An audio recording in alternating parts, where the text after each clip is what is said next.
Hi everyone. In this video I'm going to be talking about my personal experience doing Wim Hof breathing exercises for one whole month, and also talk about research that is out there on these particular practices. I'm going to lead up front with the research. If anybody wants to stick around for what I learned personally, that'll be more at the end of the video.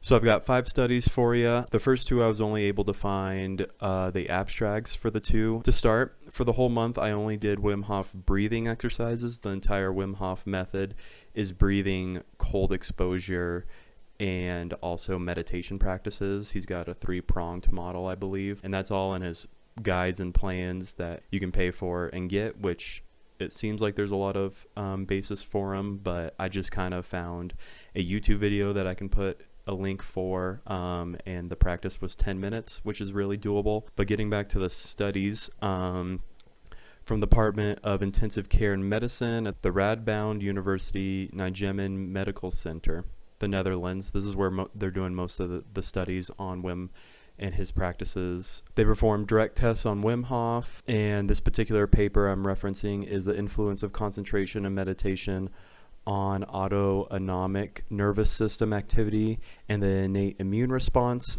This was just looking at Wim, so it's one case example, and this is a direct quote from them. Concentration and meditation techniques used by this particular individual, referring to Wim Hof, seem to involve a controlled stress response. This response is characterized by sympathetic nervous system activation and subsequent cortisol release, which seems to attenuate the innate immune response. Obviously, there's a lot of limiting factors. This is one person. To me, it's more of a proof of concept that if one body can do this, then let's look into if more bodies can do this.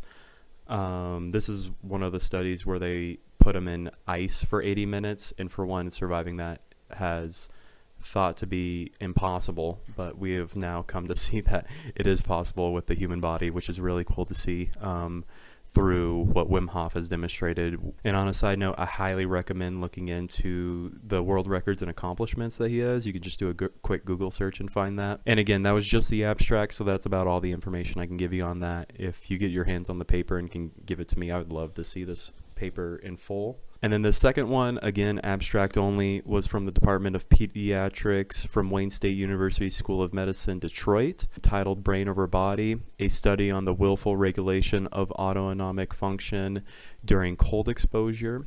Again, just looking at Wim Hof. This is when he was 57 years old, and they were citing his self-practice of the Wim Hof Method, and that's what they surveyed. This is a direct quote. The defense of body temperature against environmental thermal challenges is a core objective of homeostatic regulation governed by autonomic nervous system, and autonomous mechanisms of thermal regulation are only weakly affected by top-down modulation.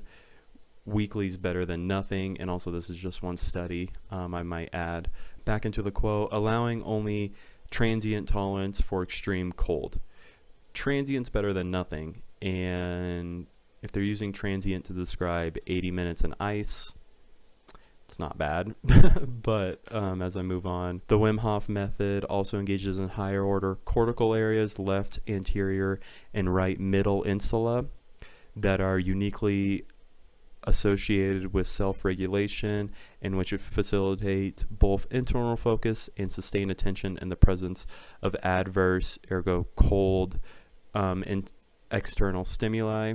Finally, forceful respiration results in increased sympathetic innervation and glucose consumption in intercostal muscles, generating heat that dissipates to lung tissue and warm circulating blood in the pulmonary capillaries. Our results provide compelling evidence for the primacy of the brain, centric nervous system, rather than body, peripheral mechanisms, in meditating the Iceman's response to cold exposure. So they're thinking it's more mind over matter than matter over mind. They also suggest compelling possibility that the Wim Hof method might allow practitioners to develop a higher level of control over key components of the autonomic system, with implications for lifestyle interventions that might ameliorate multiple clinical syndromes. In a couple of studies, they'll make reference to autoimmune diseases and diseases that are related to inflammation, which Again, we're in early research for this, but if it does come true, it'd be really cool to see these practices be used medically to help treat or ameliorate some of the pains that comes with being afflicted by autoimmune and also just general disease. The third study I have for you is, again, coming out of the Netherlands, titled Involvement of Lactate and Pyruvate in Anti-Inflammatory Effects Exerted by Voluntary Activation of the Sympathetic Nervous System. This is a nice study to pivot to from those two because they were just looking at Wim Hof, but this looked at 24 healthy non-smoking male volunteers with a median age of 22 years old. The range was from 19 years old to 27, so fairly healthy young individuals. And these people were directly trained from Wim Hof using his method, and this is what they found. Direct quote, "This resulted in augmentation of plasma concentrations of interleukin, a pivotal anti-inflammatory cytokine, and suppression of the pro-inflammatory response during experimental human endotoxemia, a standardized and reproducible model of systemic inflammation elicited by LPS administration."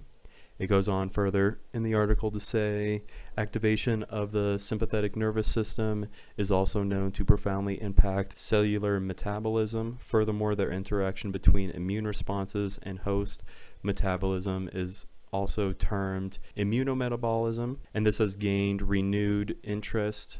It was recently discovered that metabolic reprogramming of innate immune cells plays a critical role in monitoring effective immune responses and in the generation of innate immune memory. This is a good start, like I said, branching away from just Wim Hof to 24 healthy individuals. I believe, if I remember, they started with 27 and 3 were discounted on different means. They wanted to make sure that the people were healthy. Again, this is just a singular study, so more studies are needed, but this is all promising evidence for these particular practices. The fourth study, again coming out of the Netherlands, is titled Voluntary Activation of the Sympathetic Nervous System and Attenuation of the Innate Immune Response in Humans. Getting away from the 24 individuals because this actually looked at the 3 techniques that are in the Wim Hof method, which is a good thing to assess. A limitation of this is they assessed all 3 branches of the Wim Hof method, so the benefits I'll describe here soon are a result of all 3, and so we don't know if 1 out of the 3 is causing all of those, so further studies into individualizing those 3 different branches of his method should be needed and pursued, obviously, but it does show proving evidence, and I'll get to that right now. Just to give you an idea of what this looked like, the subjects in the intervention group were trained for 10 days in meditation. They used third eye meditation. The breathing techniques used were cyclic hyperventilation followed by breath retention. That's one of Wim Hof's methods. And then exposure to cold, immersions in ice cold water. Putting it into quotes here, it appears that mainly the breathing techniques used by the trained individuals account for the increase in epinephrine and subsequent attenuation of the inflammatory response. A limitation of our study design is that it does not allow for identification of particular components of the practice of breathing exercises that resulted in the increased epinephrine levels. Furthermore, the effect of the length of training and the length of propensity for altered responses after training has yet to be determined. However, the effects of epinephrine are likely a consequence of both the hyperventilation phase and hypoxia due to breath retention, as both have been demonstrated to increase epinephrine levels.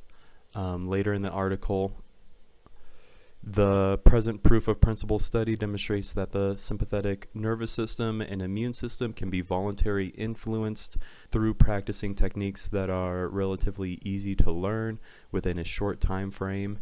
It therefore could have important implications for treatment of a variety of conditions associated with excessive or persistent inflammation, especially autoimmune diseases. And this might bring up the question, is it safe to do these things? These are putting individuals in high stress environments and purposefully hyperventilating and shocking them with cold and all of that. So is this safe for people? Thankfully, we have this study again out of the Netherlands. This is where most of this studies are being held, and it would also be nice to see other institutions picking up these ideas so that we can have a more diverse range of studies that would also help credibility with these things. But again, coming out of the Netherlands is the fifth and final paper I will read to you, titled "An Addon Training Program Involving Breathing Exercises, Cold Exposure, and Meditation Attenuates Inflammation and Disease Activity in Axial Spondyloarthritis." I think I said that correctly. A proof of concept trial. And as the authors state in this paper, the primary objective of this trial was to assess the safety and anti-inflammatory effects of an add-on training programming involving the Wim Hof Method on axial spondyloarthritis, which with a quick Google search is any joint disease of the vertebral column. So they measured a lot of things. A few just to name is vital signs, physical examination, chemistry at baseline, heart rate, body temperature. There was a physical exam. So they had a lot of measurements to make sure that these people were safe during it. And in the end, this is a quote I'll throw at you: "We found no significant differences in adverse events between groups, with one serious adverse event occurring 8 weeks after the end of intervention and judged unrelated." Again, these are all single studies. Just to wrap this all up, we started with just studies just on Wim Hof as a proof of concept, which I think is really good to start with. He showed that the body is capable of these things. We've been able to take it to 24 individuals. Yes, healthy in that study, but nonetheless more individuals that were able to practice these things and do it. It's been shown that in a limited amount of time, a 10-day training program, that positive effects can be held. We saw in that fourth study I showed you. And then this fifth one shows promising evidence that people with joint disease specifically are safe to try these practices. More studies looking at other diseases, people with different autoimmune diseases would be helpful to know that it's safe to do. But nonetheless, these are all tending in a positive direction, and we still need to study this a lot more to assess safety and risk, but this is all looking very good. That's going to end the research portion. I'll put the titles of all 5 of these studies in the description of this video. Search them up on PubMed and you can find them. The first 2 were abstract only, unless you have the money to pay for that or you have means to get through their wall.